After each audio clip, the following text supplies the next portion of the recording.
In 1939, the Nazis marched into her homeland, and for the next 5 years, Audrey learned what it was like to be hungry, to be afraid, to hide from the bombs, to simply survive.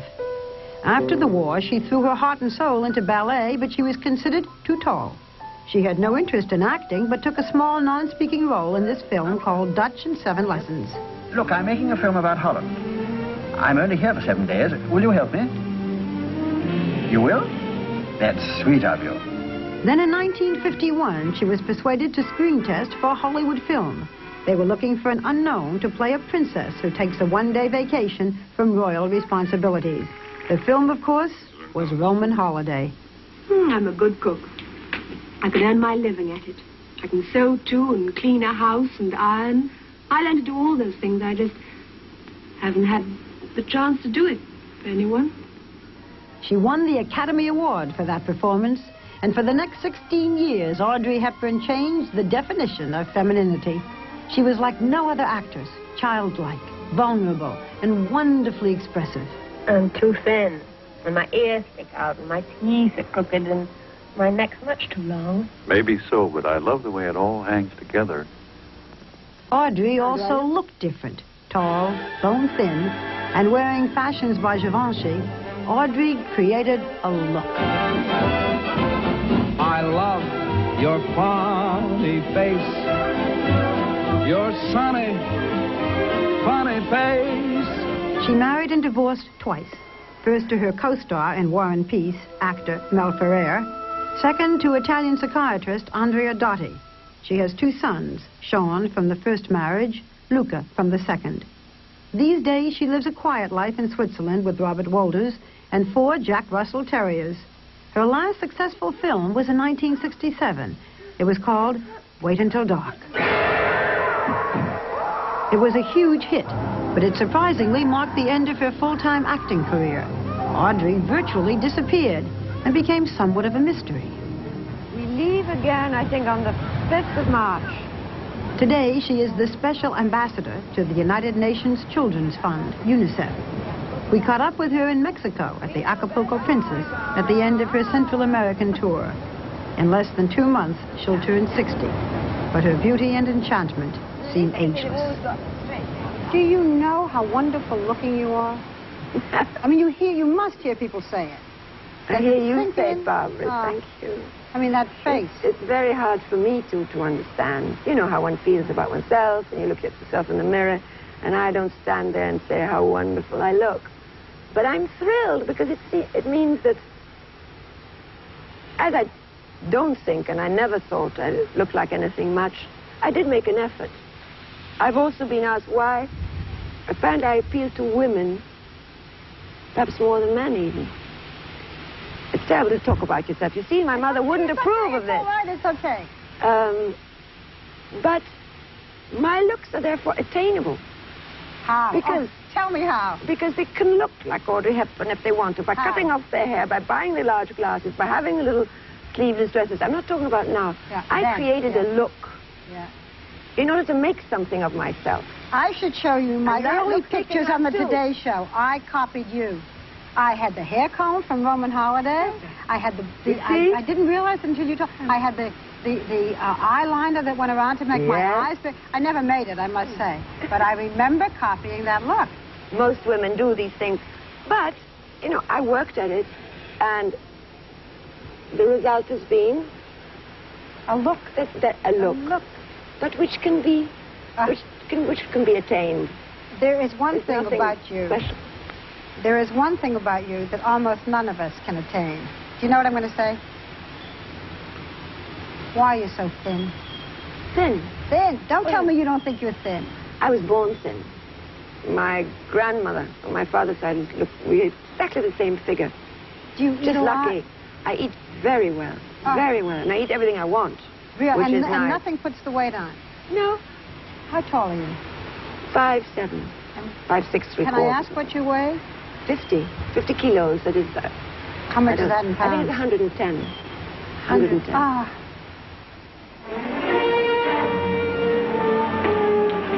Bye, thin girl. Goodbye, Mrs. Flanagan. Thin she was, but it never got in the way of romance. She made only 19 films, but had at her side some of the greatest leading men in Hollywood. Usually, these men were older, and Audrey's character hopelessly in love with them. This is the famous final scene from Love in the Afternoon with Gary Cooper.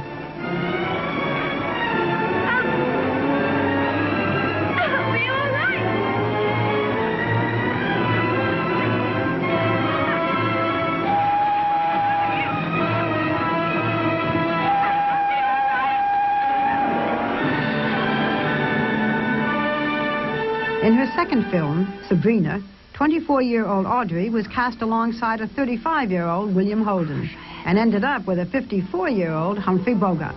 But no one seemed to mind. Here's a kiss from David.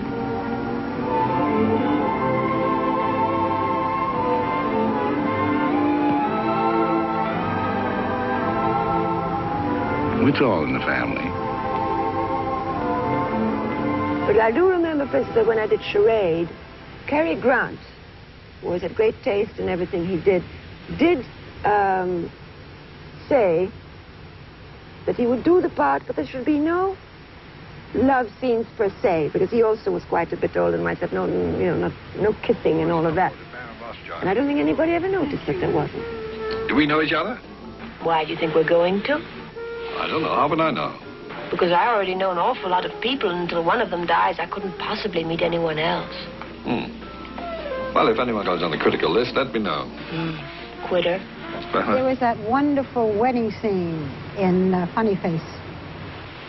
What is it like to dance with Fred Astaire? Just as marvelous as people think it would be. Made me feel like a terrific dancer.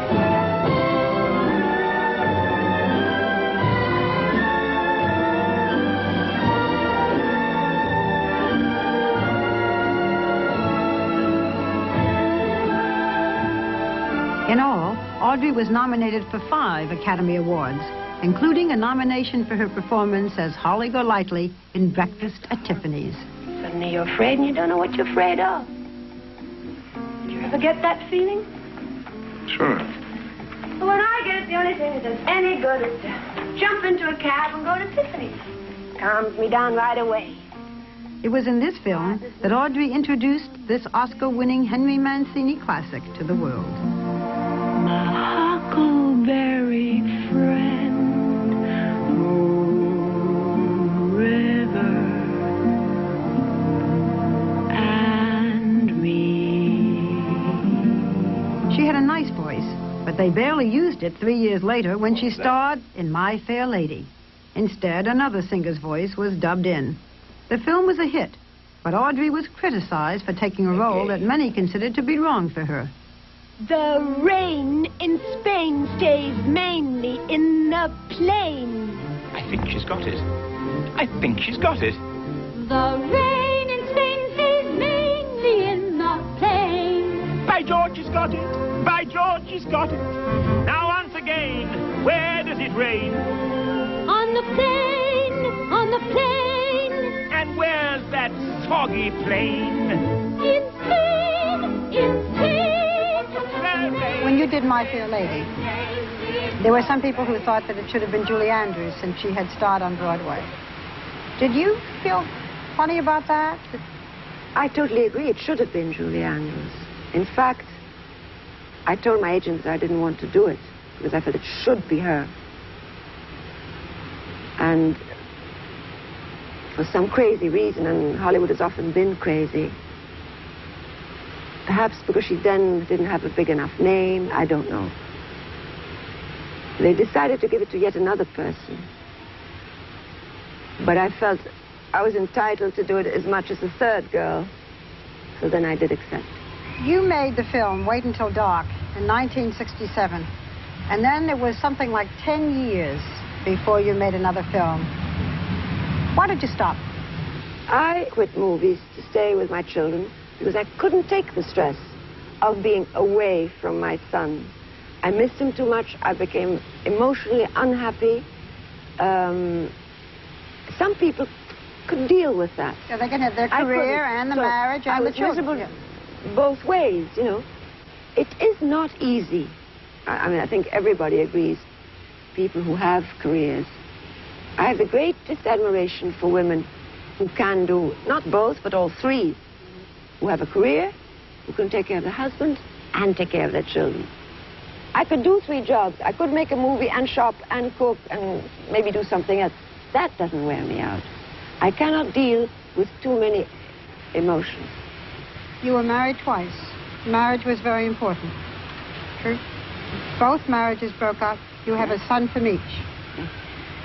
So do you say to yourself, since the marriages didn't make it, look at the films I gave up? Oh, Lord, no. No. No. Because that wouldn't make any sense. That is the way my life went. I don't regret for 1 minute making the decision to quit movies for my children. Had I done it the other way around, I'd be miserable today. If I just had movies to look back on and not have known my boys. Now the boys are grown. You can make films. I think most people feel that you've retired. Have you? Or would you come back and do other films? I always wonder why we have to be put in sort of pigeonholes. Why you're retired or not retired. I don't think I'll retire till I die. I have this extraordinary thing that's happened to me. To be able to express my need to help children and to care for them in some way. I can personally do very little, but I can contribute to a whole chain of events, which is UNICEF. And that's a marvelous feeling. It's like a bonus to me towards the end of my life. And if this career has left me with something very special, it's the fact that it's left me with this, whatever it is, this voice, this curiosity people have still to see me, to talk to me, which I can use for the good of children. What could be nicer? You know, it could be great. Are you now in a funny stage, age-wise? That is, you're too old to play the ingenue and too young to play the old one? No, because of course I'm too old to play the ingenue, but I'm right to play a 60-year-old, which I am. You're very But I don't want to play an 80-year-old. Both would be fake and unnatural. There's no point in my trying to tell people that I'm not 60, because it's all over the papers every time, you know, they say anything about me, and I don't care. What is important, obviously, I don't think it's the looking old, but you feel old when something happens to your life to make it very different from before. When you can't contribute anymore, that's when you start feeling old, and you feel it's at the beginning of the end. And that I find loneliness, not solitude, because I like solitude, but that's the kind of loneliness that is sad about aging, if that happens. You're not alone. You have a man in your life who loves you very much. I have a wonderful man in my life. I have my Robert. We have so much in common. He's so good to me. He takes great care of me. And it's a wonderful feeling to be able to not only love somebody and be loved, but to trust them. To trust them. Do you want to remarry? Is it important? No, it's not important. I am sort of married to Robert. We're always together. We have been for 9 years.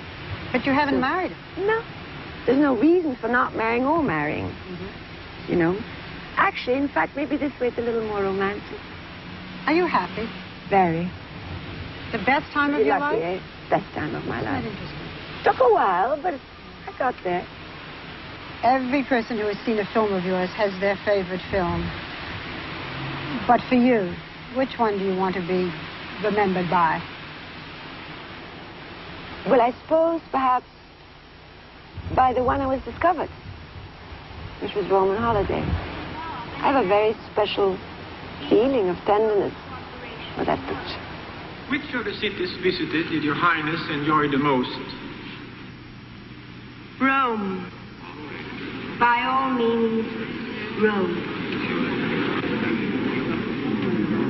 I will cherish my visit here in memory as long as I live.